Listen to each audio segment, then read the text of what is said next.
This channel does not promote any violent, harmful, or illegal activities. All content provided by this channel is meant for an educational purpose only.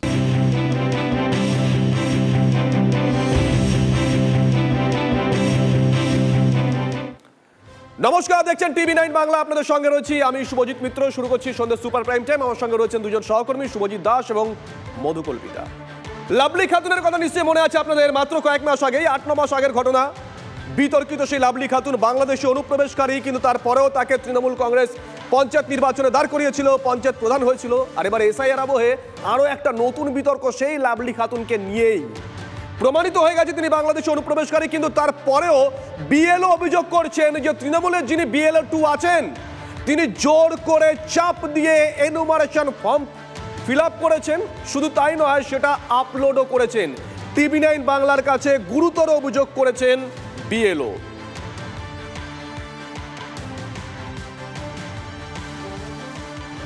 আইনকে ব্যবহার করে আবার সেই আইনকেই বুড়ো আঙুল দেখিয়ে একজন বাংলাদেশি অনুপ্রবেশকারীকেই এবার ভারতীয় নাগরিক হওয়ারই পদক্ষেপ নিতে চলেছে।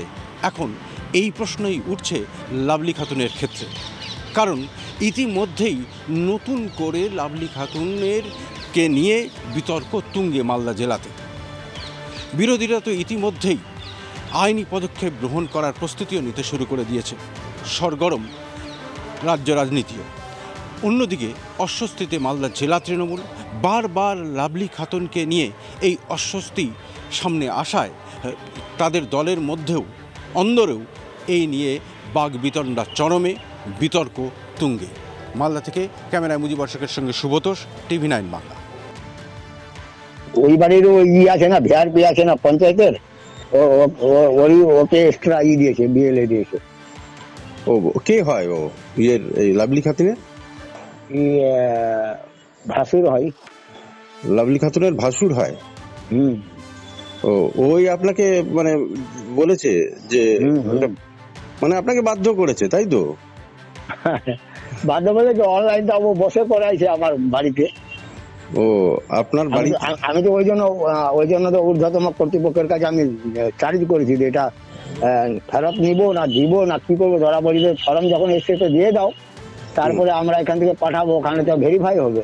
ভেরিফাই ওইভাবে হয়েছে। এখন দেখেন না, ওটাই তো আমি বলছি, এবার আপনারা বলবেন। হ্যাঁ, এবার আপনার বাড়িতে বসে তাকে ইয়ে করেছে আপনাকে, মানে ওটা ফর্মটা ফিল আপ করিয়েছে বিএলএ? হ্যাঁ, করিয়ে মানে করেছে, আপলোড করাইছে। আমি তো বললাম যে এটা ঠিক হবে না, আগে ওদের ভিডিওর কাছ থেকে আমাকে জেনে করাতে যখন হয়ে গেছে, সাবমিট হয়ে গেছে কাগজ, তো আপডেটটা করে দাও, যা হবে পরে দেখা যাবে, এইভাবে বলছি। ঠিক আছে, তোমাদের ব্যাপার। নিশ্চয় মনে আছে আপনাদের, বাংলাদেশে অনুপ্রবেশকারী প্রমাণিত হওয়ায় 9 মাস আগে, মাত্র 9 মাস আগে তৃণমূল পঞ্চায়েত প্রধানের পদ থেকে অপসারণ করা হয় লাভলি খাতুনকে। যিনি মামলা করেছিলেন তিনি অভিযোগ করেছিলেন লাভলি খাতুন একাধিক ভুয়ো ডকুমেন্ট সাবমিট করেছিলেন ওই নির্বাচনের সময়। কলকাতা হাইকোর্ট পর্যন্ত মামলা গড়িয়েছিল। আর এবার যে খবর পাচ্ছি আমরা আপনাদেরকে দেখালাম, এসআইআরে সেই লাভলি খাতুনের নাম তোলাতে উঠে পড়ে লেগেছেন তৃণমূলের বিএলএ 2। বিএলও দাবি করেছেন গোটা বিষয়টা তিনি প্রশাসনের কাছে জানিয়েছেন। যদিও প্রশাসনের বক্তব্য কি আমরা জানি না এখনো পর্যন্ত, দায়ঝাড়া মনোভাব থাকবে কিনা, কিন্তু এই প্রেক্ষাপটে আক্রমণ শানিয়েছে বিরোধীরা। প্রয়োজনে সুপ্রিম কোর্টে যাওয়ার হুঁশিয়ারি বিজেপির তরফে। 2026 সালের ফাইনাল ভোটার লিস্টে যদি লাভলি খাতুনের নাম পুনরায় দেখা যায়, তাহলে কিন্তু আমরা এর শেষ দেখে ছাড়ব। সুপ্রিম কোর্টে যেতে হলেও যাব, কারণ স্বরাষ্ট্রমন্ত্রী, ভারত সরকারের স্বরাষ্ট্রমন্ত্রী পরিষ্কার বলে দিয়েছেন একটিও অবৈধ ভারতবাসী যেন ভোটার লিস্টে না থাকে, ভারতে থাকতে না পারে। তো এটা আমাদের জানা, পার্টিগতভাবে আমাদের জানানো সব জায়গায় আছে। এখন যদি বিএলওকে ধরে সে নামটা তোলে, আমরা খতিয়ে দেখছি এবং তার বিরুদ্ধে যা যা করার আমরা করব। ফর্মগুলো বিএলওকে সাবমিট করারই নিয়ম। বিএলও সাবমিট নেবে, ফর্ম জমা নেবে, তারপরে এনকোয়ারি হবে। এনকোয়ারি হওয়ার পরে যদি এনকোয়ারির পরে যদি তারা থাকতে পারে থাকবে, যদি তার নাম না থাকে তাহলে থাকবে না। তো এটা তো আমাদের ম্যাটার। বিজেপি তো সরাসরি অভিযোগ করছে যে ওদেরকে মদত দেওয়ার জন্যই বিজেপির আর কাজ কি আছে? বিজেপি সমস্ত জায়গায় টাকা আটকে রেখে এখন বাংলাতে হিন্দু মুসলমান, সারাক্ষণ হিন্দু মুসলমান, কোনো উন্নয়নের ক্ষতি আর নেই, শুধু এই হিন্দু মুসলমান করে করে এখানে রাজনৈতিক মজমাতে টিকে থাকতে চাইছে, এর বাইরে কিছু না। এই মুহূর্তে আমাদের সঙ্গে রয়েছেন বিজেপি বিধায়ক শঙ্কর ঘোষ। শঙ্কর দা, শুভজিৎ রয়েছি। আপনার নিশ্চয়ই মনে আছে এই লাভলি খাতুন মাত্র 9 মাস আগে তার ওই পঞ্চায়েত প্রধানের পদটা গেছে, কারণ যিনি মামলা করেছিলেন তিনি অভিযোগ করেছিলেন যে লাভলি খাতুন বাংলাদেশি অবৈধ অনুপ্রবেশকারী, ভুয়ো ডকুমেন্টস তিনি সাবমিট করেছিলেন। পরবর্তীতে বিডিও যে তদন্ত করেছিল সেখানেও প্রমাণিত হয়েছিল লাভলি খাতুন যে ডকুমেন্টসগুলো দিয়েছিলেন সেগুলো বানানো, ভুয়ো। সেই লাভলি খাতুনের নাম তোলার জন্য এবার আসরে তৃণমূল কংগ্রেসের BLA 2। কি মনে হয় শঙ্করদা, দলের কোন রকম ইন্ধন এখানে রয়েছে? দেখুন, প্রথমত এই যে বিএলওদের উপরে মানসিক চাপ, এই চাপের পেছনে দায়িত্ব কার? যদি এই ঘটনাটাই ধরা হয় তাহলে দেখা যাবে এখানকার BLA 2 শাসক দলের তার চাপ রয়েছে। মানে রাজ্যের মুখ্যমন্ত্রী বিএলওদের উপরে যে চাপ সৃষ্টি করছেন এই ধরনের অনৈতিক কাজ করবার, সেটা সামনে আসলো। দ্বিতীয় বিষয় হচ্ছে যে এই অবৈধ অনুপ্রবেশকারীরা এখনো ভারতবর্ষের মধ্যে কাদের সহযোগিতায় এরা এখনো থেকে যাচ্ছে, এক্ষেত্রে এই রাজ্যের সরকারের ভূমিকা কি, নিশ্চিতভাবে সেটাও মানুষের সামনে প্রশ্ন আকারে উঠে আসবে। তৃতীয়ত হচ্ছে যে আমরা প্রত্যেকেই জানি যে এই SIR election commission of India তারা একটা স্বচ্ছ ভোটার তালিকা করবার জন্য তারা এই কাজ করছে, আর সেই স্বচ্ছতাকে যারা কলুষিত করছে তাদের বিরুদ্ধে ইলেকশন কমিশন কি ব্যবস্থা নিচ্ছে এদিকেও নিশ্চিতভাবে পশ্চিমবঙ্গের মানুষ যেরকম তাকিয়ে আছে, এবং আমরা যারা সাধারণভাবে রাজনৈতিক কর্মী কার্যকর্তা বিরোধী দলের হয়ে কাজ করি আমরাও তাকিয়ে রয়েছি। ধন্যবাদ শঙ্করদা।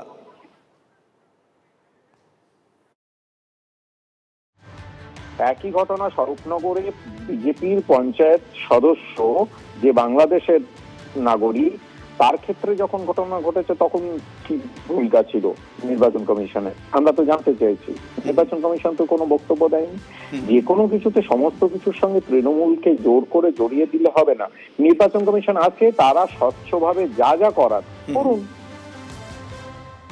এখন শোনা যাচ্ছে যে ওই লাভলি খাতুন তার মেম্বারশিপ খারিজ হলো বটে, কিন্তু সে জোর করে বিএলওকে দিয়ে ফর্ম আপলোড করাচ্ছে। তৃণমূল যে কোনোভাবেই হোক অপরাধকে প্রশ্রয় দেবার মতন করে চলছে, আর তার উচ্ছিষ্ট অংশ বিজেপি ভোগ করছে। এনামোরেশন ফর্মে ভুল, আর সেই কারণে বিএলওকে হুমকি, খুনের হুমকির অভিযোগ উঠে আসছে, এবং সেই অভিযোগে ইতিমধ্যে গ্রেফতার করা হয়েছে এক তৃণমূল নেতাকে। ঘটনাকে কেন্দ্র করে আবারও শোরগোল হয়ে উঠল কোথায় বলুন তো, সন্দেশখালীতে। সেখানে এই পরিস্থিতি তৈরি হয়েছে, যেমনটা জানা যাচ্ছে জামিনুল ইসলাম নামে এই তৃণমূল কর্মী, তাকে গ্রেফতার করা হয়েছে। SIR এর জেরে হারের ভয়ে বিএলওদের হুমকি দিচ্ছে তৃণমূল। ইতিমধ্যে কটাক্ষ করেছে বিজেপি। কিছু কিছু বিএলও বিজেপির হয়ে কাজ করছে, পাল্টা দিয়েছে তৃণমূলও।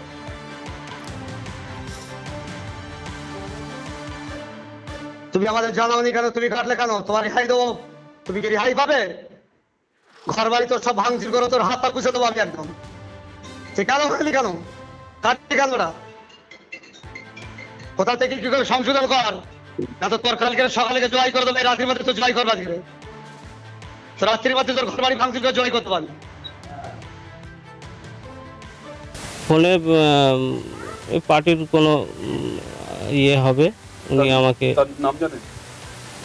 নামটা আমি ঠিক সঠিক জানি না, এই হিসাবে আমাকে খুব হুমকি দিয়েছে। আমি অনেকটাই আতঙ্কিত। বিডিও সাহেবদের সঙ্গে আমি এটা জানিয়েছি। অনেক জায়গা থেকেই খবর আসছে যে তৃণমূল কংগ্রেস নেতারা বিএলওদের উপর চাপ সৃষ্টি করছেন এবং তাদেরকে মানসিকভাবে বিপর্যস্ত করার চেষ্টা করছেন, যখন তারা নির্বাচন কমিশনের নিয়ম রীতি মেনে এই SIR প্রক্রিয়া সম্পন্ন করার চেষ্টা করছেন। দিকে দিকে যে বিএলওদের অসুস্থ এবং চরম পরিণতি, তার জন্য দায়ী মূলত তৃণমূল। তারা দলীয়ভাবে এবং সরকারিভাবে এই SIR প্রক্রিয়াকে বাধাপ্রাপ্ত করার চেষ্টা করছেন। তার কারণ তাদের ভোট ব্যাংকে টান ধরেছে, অনুপ্রবেশকারীরা দেশ ছাড়তে শুরু করেছে আর তৃণমূল ভয় পেয়ে এই ধরনের উন্মাদের মতো আচরণ করছেন, তবে নির্বাচন কমিশনের উচিত এদের বিরুদ্ধে কঠোর ব্যবস্থা গ্রহণ করা। যে সমস্ত বিএলওরা কাজ করছেন তাদের মধ্যে একাংশ এমনও আছেন যারা তাদের কাজে অতি সক্রিয়, মানে উদ্দেশ্য হচ্ছে এরকম যে বিজেপি শাসিত কেন্দ্রীয় সরকার যাদের মূল উদ্দেশ্য হচ্ছে সাধারণ মানুষকে হেনস্থা করা, তাকে নিয়ে হয়তো কোথাও ছোটখাটো সমস্যা আছে, কোথাও বানানগত ভুল আছে, কোথাও কোনো ডকুমেন্টেশন আছে, অন্য কিছু এরর আছে, সেগুলো নিয়ে তাদেরকে বুঝিয়ে কথা না বলে তাদেরকে এমনভাবে তাদেরকে ভীত সন্ত্রস্ত করেন। তো সে সময় তারা কোথায় যায়? তারা তৃণমূলের ওই সমস্ত নেতাকর্মীরা যারা এলাকায় কাজ করছে তাদের কাছেই যায়। তো তারা যদি একটি মানুষের হয়ে কথা বলতে যায় বিএলওর সঙ্গে এবং এক দু কথায় সেখানে কোনো তর্ক বিতর্কের পরিস্থিতি তৈরি হয়, সেটাকে অভিযোগ আকারে পুলিশের কাছে দিলে নিঃসন্দেহে পুলিশ সেটাকে গুরুত্ব দিয়েছে বলে অ্যারেস্ট করেছে, এখানে পুলিশকেও ভালো বলবো আমি, কিন্তু সেই সঙ্গে এতটুকু বলবো পুলিশ অ্যারেস্ট করা মানেই কি অপরাধী নয়।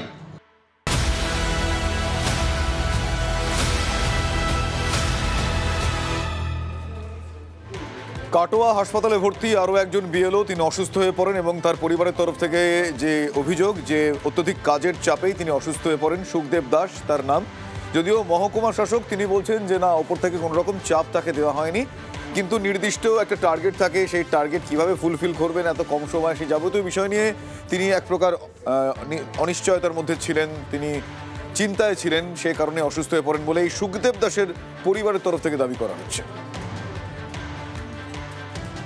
বলে খেতে বসেছিলাম, এনুমারেশন ফর্ম কালেক্ট করবো SIR এর, রোজ করছি।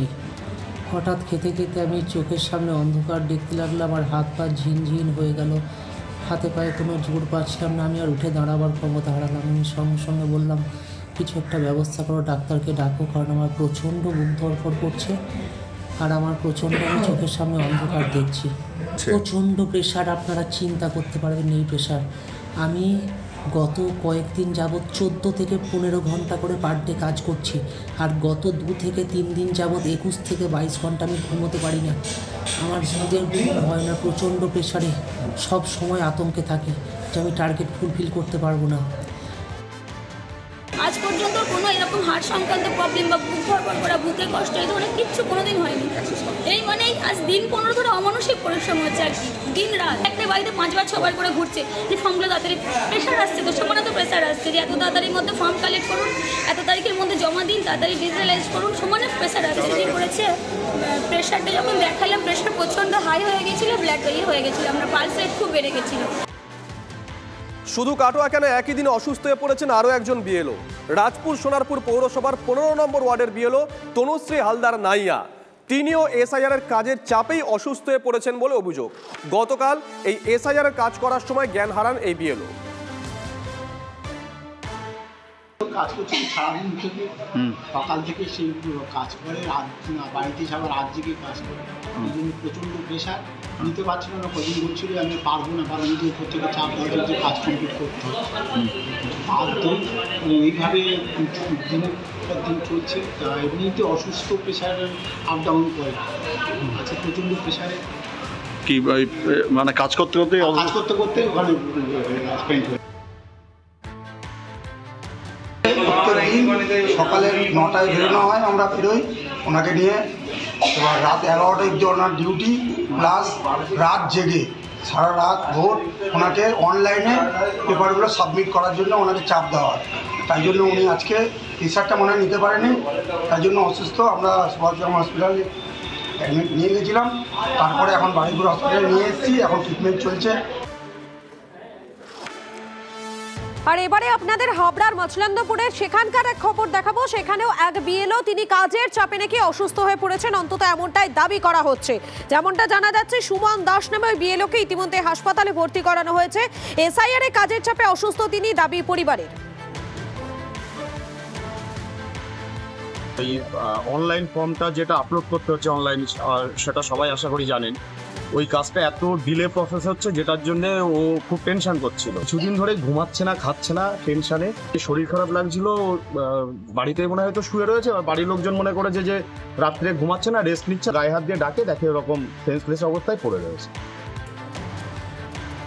বিএলওদের এই যে অসুস্থ হয়ে পড়া বা আত্মহত্যা, এই যাবতীয় বিষয়ে সরাসরি শুভেন্দু অধিকারীর দিকে আঙুল তুলছেন সাংসদ কল্যাণ বন্দ্যোপাধ্যায়। তিনি বলছেন যে বিএলওদের আত্মহত্যার জন্য শুভেন্দু অধিকারী দায়ী, এবং তিনি আইনি ব্যবস্থা নেবেন বলেও আর্জি জানিয়েছেন। কি বলেছেন কল্যাণ বন্দ্যোপাধ্যায়, শোনাবো আপনাকে। এই থ্রেটগুলোতেই তো বিএলও গুলো অসুস্থ হয়ে পড়ছে, সুইসাইড করছে। এই থ্রেটগুলো আননেসেসারি থ্রেট, আননেসেসারি থ্রেট। এই থ্রেটগুলো দিয়ে ভয় দেখিয়ে, তাই জন্য বললাম তো ক্রিমিনাল অ্যাকশন নেওয়া উচিত ওই শুভেন্দু অধিকারীর বিরুদ্ধে, who is instigating to commit suicide. এদিকে ঠিক এই অবস্থায় এসআইআর এর বিরোধিতা এবার রাস্তায় নামছে বিএলও অধিকার রক্ষা মঞ্চ। আগামীকাল কলেজ স্ট্রিট থেকে সিইও দপ্তর পর্যন্ত তাদের মিছিল রয়েছে এবং মিছিল শেষে তারা ধর্নায় বসবেন বলে এখনো পর্যন্ত জানা গেছে। সূত্র বলছে আমন্ত্রণ জানানো হবে অভিষেক বন্দ্যোপাধ্যায়কে।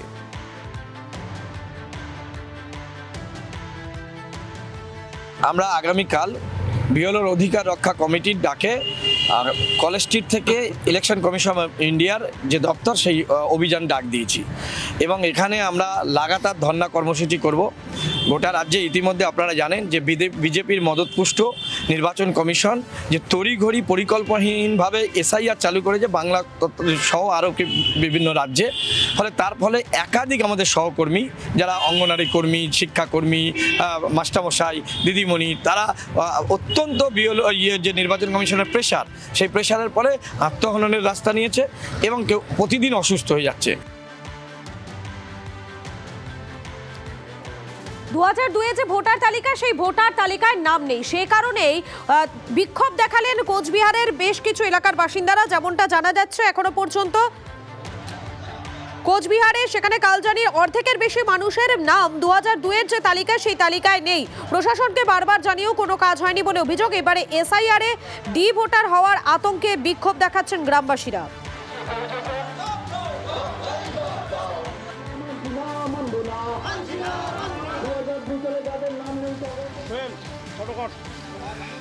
আমাদের এখানে 2002 সালের ভোটার লিস্টে আমাদের মোবাইল আপলোড হচ্ছে না 717টা ভোটারের, এবং সেই প্রতিবাদে আমরা DM office, SDO office, BDO office, নির্বাচন কমিশন সবাইকে আমরা আমাদের ডেপুটেশন দিয়েছি, আমাদের আশ্বাস দিয়েছিল, কিন্তু এখন পর্যন্ত দিন দিন আমাদের লাস্ট মুহূর্তে এসে পৌঁছে গেছে, কিন্তু এখন পর্যন্ত আমাদের মোবাইলে কোনো আপলোড নিচ্ছে না।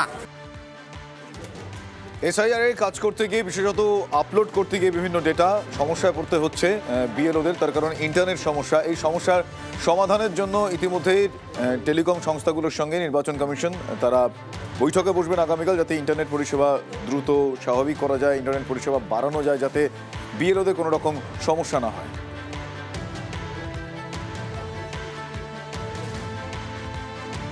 দেখুন, এসআইআর চলছে, আমরা বিভিন্ন সময় দেখছি যে যারা রয়েছেন সরকারি কর্মচারী, শিক্ষক, আইসিডিএস কর্মী, তারা বিভিন্ন অভিযোগ করেছেন যে আমরা দুটো কাজ একসঙ্গে কি করে করবো। সেটা একটা পার্ট গেল, কিন্তু আরও একটা অংশ রয়েছে এখানে। এসআইআর এর কাজ চলাকালীন যেন কোথাও গিয়ে উন্নয়নের কাজ থমকে না যায়, কড়া বার্তা দেওয়া হয়েছে নবান্নের তরফ থেকে। কড়া বার্তা দিয়েছেন মুখ্য সচিব স্বয়ং। শনিবার নবান্নে জেলা শাসকদের সঙ্গে বৈঠকে এই নির্দেশ দেন মনোজ পান্ত। নবান্ন সূত্রে খবর, বৈঠকে মুখ্য সচিব সরাসরি এই এসআইআর শব্দটার উল্লেখ করেননি। মুখ্য সচিবের সাফ কথা, বিকল্প কোনো কাজের অজুহাতে সরকারি প্রকল্প এগোতে দেরি হলে তা মেনে নেওয়া হবে না। 15টি প্রকল্পের কাজের গতি অব্যাহত রাখার নির্দেশ দিয়েছেন পান্ত। আর এবারে উদয়ন গুহর একটা হুঁশিয়ারি আপনাদেরকে শোনাবো, যেখানে তিনি স্পষ্ট বলছেন যদি ভোট না দেওয়া হয় তাহলে রাস্তার কাজ হবে না, এমনকি একটা পাথরও সেখানে পড়বে না বলে হুঁশিয়ারি দিয়েছেন তিনি। দিনহাটার নিগমনগরে জনসংযোগের নামে হুঁশিয়ারি উত্তরবঙ্গ উন্নয়ন মন্ত্রী, শোনাই আপনাদের। এইবার আমি একটা পাথর ফেলবো না যদি ভোট না পাই। না কথা দাও, কথা দাও। কি হয় তোমাদের উপর আমার খুব রাগ। কতটা ভীত সন্ত্রস্ত এই উদয়ন গুহ তিনি বুঝতে পারছেন যে সারা বছর ধরে, 5 বছর ধরে কোনো কাজ হয়নি, তাই মানুষকে গিয়ে ভয় দেখাতে হবে। প্রথম কথা, 2026 আগে সরকারে আসুন তো। পরিষ্কার একটাই কথা, মানুষ চায় নিরাপত্তা, মানুষ চায় সম্মান। যতই রাস্তা দিন, যতই আপনি লক্ষ্মীর ভান্ডার দিন, দিনের পর দিন মানুষকে অসম্মান করে যাবেন, মানুষের বাড়ির সামনে গিয়ে বোমাবাজি করবেন, আর তারপরে আপনি ভয় দেখাবেন রাস্তা করে দেবার, মানুষ এটা মানবে না। এই মুহূর্তে ভাইরাল ভিডিও দেখছিলাম, মানে ভিডিওটা ভাইরাল হচ্ছে। সেই ভিডিওতে কি আছে বলুন তো? তৃণমূল সাংসদ তিনি একটা আন্দোলন করছেন এবং সেখানে তিনি রামমোহন রায়, মানে রাজা রামমোহন রায়ের বিরুদ্ধে আন্দোলন করছেন। না, এটা আমরা বলছি না, ওই ভিডিওতে শোনা যাচ্ছে। একবার শুনুন, পিসিআরকে বলবো একবার শোনাতে উনি কি বলছেন। প্রতিবাদ মিছিল রাজা রামমোহন রায়ের বিরুদ্ধে আমাদের প্রতিবাদ মিছিল চলবে। রাজা রামমোহন রায়ের বিরুদ্ধে আমাদের প্রতিবাদ মিছিল চলবে। খানাকুলের বিজেপি বিধায়ক তিনি আবার এই ভিডিওটা, মানে যেটা ভাইরাল হয়েছে, যেটা আপনারা দেখলেন, সেটাকে দেখিয়ে একটা ফেসবুক পোস্ট করেছেন, চিৎকার করেছেন এক প্রকার। দেখুন সেই ফেসবুক পোস্ট আপনাদের দেখাচ্ছি। তিনি সেখানে বলছেন যে আরামবাগের তৃণমূল সাংসদ মিতালি বাগ কার বিরুদ্ধে আন্দোলন করছেন যেন, প্রশ্নচিহ্ন দিয়েছেন।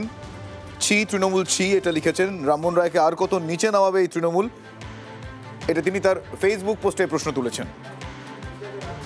টিচার সংগঠনের বাইক মিছিলে উনি ছিলেন, তা ওনার বিষয় ছিল রাজা রামমোহনের প্রতি ওনাদের ভালোবাসা, এটা দেখানো মানুষকে। কিন্তু মিতালি বাগ স্লোগান দিচ্ছে রাজা রামমোহন রায়ের বিরুদ্ধে আমরা লড়ছি, লড়ব। এ কে, কোথা থেকে এসেছি? অবশ্য তৃণমূলই পারে এগুলো। কিন্তু যাকে ঘিরে এত বিতর্ক, সেই তৃণমূল সাংসদ মিতালি বাগ তিনি অবশ্য বলেছেন যে রামমোহন রায়কে যারা অপমান করেছে তাদের বিরুদ্ধে তার আন্দোলন। রাজা রামমোহন রায়ের বিরুদ্ধে আমাদের প্রতিবাদ মিছিল চলবে। রাজা রামমোহন রায়ের বিরুদ্ধে আমাদের প্রতিবাদ মিছিল চলবে। এটা আরামবাগের সাংসদ, তিনি অত্যন্ত ভালো একজন মানে সাংসদ এবং দলের একজন কর্মী। কারো স্লিপ অফ টাং হয়েছে। কদিন আগে বিজেপির কি স্লোগান দেখেননি? বিরোধী দলনেতার স্লোগান উল্টো বেরিয়ে যায়নি মুখ থেকে? অবিরাম কথা বলতে বলতে কারুর একটা স্লিপ অফ টাং হয়ে একটা উল্টো কোনো কিছু, একটা ভুলবশত একটা কিছু বেরিয়েছে। সেইগুলোকে নিয়ে তাহলে বিজেপির যারা আগের দিন স্লোগান দিতে গিয়ে একটা উল্টো স্লোগান দিয়ে বসেছে, ভিডিও তো ভাইরাল হয়ে আছে। আমরা তো ইস্যু করতে যাইনি। এর আগে ওই পতাকা পোড়ানোর সময় বিরোধী দলনেতার কি একটা ছিল, তো আমরা তো কি বলবো আর। তাহলে যেটা স্লিপ অফ টাং, সবাই জানে রামমোহন রায়কে অপমান করেছে বিজেপি, রামমোহন রায়কে সম্মান দেয় তৃণমূল কংগ্রেস। এদের স্লিপ অফ টাং হওয়াটা স্বাভাবিক, কারণ তৃণমূলের কোনো লোকেরই মাথার ঠিক নেই। এসআইআর, ভুয়া ভোট, মৃত ভোট, আর এত ছবি আপনারা দেখাচ্ছেন। বাংলাদেশি মুসলমানরা পালাচ্ছে, হাকিমপুর দিয়ে পালাচ্ছে, বসিরহাট দিয়ে পালাচ্ছে, পেট্রোপোল দিয়ে পালাচ্ছে। এইগুলো দেখার পরে বলছে এই লোকগুলো যদি চলে যায় তাহলে প্রাক্তন হব। মিতালি বাগকে তো জিতিয়েছে ডিএমআর এসপি হরিপালের কাউন্টিং হল থেকে মাত্র 6000 ভোটে। মিতালি বাগ তো জেতেনি, ওখানে অরূপকান্তি দিগর জিতেছে। অতএব এটা স্লিপ অফ টাং, কিন্তু মাথা মানে ভয়ে আতঙ্কের মধ্যে তৃণমূলের সবাই আছেন, তাই করছে। হ্যাঁ, আমরা কিভাবে বলছি, দেখুন কে কিভাবে কোথায় নেই তো তার ব্যাপার। রাজা রামমোহন রায় আমাদের কাছে একটা অহংকার, রাজা রামমোহন রায় আমাদের কাছে গর্ব। সতীদাহ প্রথা থেকে তিনি যেভাবে সতীদাহ প্রথা রদ করেছিলেন, তিনি সমাজ সংস্কার, সমাজকে এগিয়ে নিয়ে গিয়েছিলেন এবং আমাদের ভারতবর্ষের বুকে প্রথম রেলযাত্রী ছিলেন। তাকে কুরুচিকর মন্তব্য করছে, তার সেনাটিকে নিয়ে কুরুচিকর মন্তব্য করবো, আমাদেরকে চুপ করে বসে থাকতে হবে, আমরা আন্দোলন করব না, আমরা বলবো না, প্রতিবাদ করবো না, এটা তো হয় না। আমরা প্রতিবাদ করার চেষ্টা করেছি, এবারে যে যেভাবে নেয় দাম। আর এই মুহূর্তে নজর রাখবো আরো একটি গুরুত্বপূর্ণ খবরের দিকে। হাওড়া স্টেশন থেকে সেখান থেকে উদ্ধার হয়েছে নগদ টাকা। যেমনটা জানা যাচ্ছে প্রায় 37,64,000 টাকা উদ্ধার হয়েছে। বাজেয়াপ্ত টাকা এবং যুবককে বাজেয়াপ্ত করা হয়েছে টাকা এবং যুবককে গ্রেফতার করা হয়েছে বলে জানা যাচ্ছে। সন্দেহজনকভাবে ঘোরাঘুরি করতে দেখেই সন্দেহ হয় আরপিএফ এর। তল্লাশির সময় নগদ 37,64,000 টাকা উদ্ধার হয়।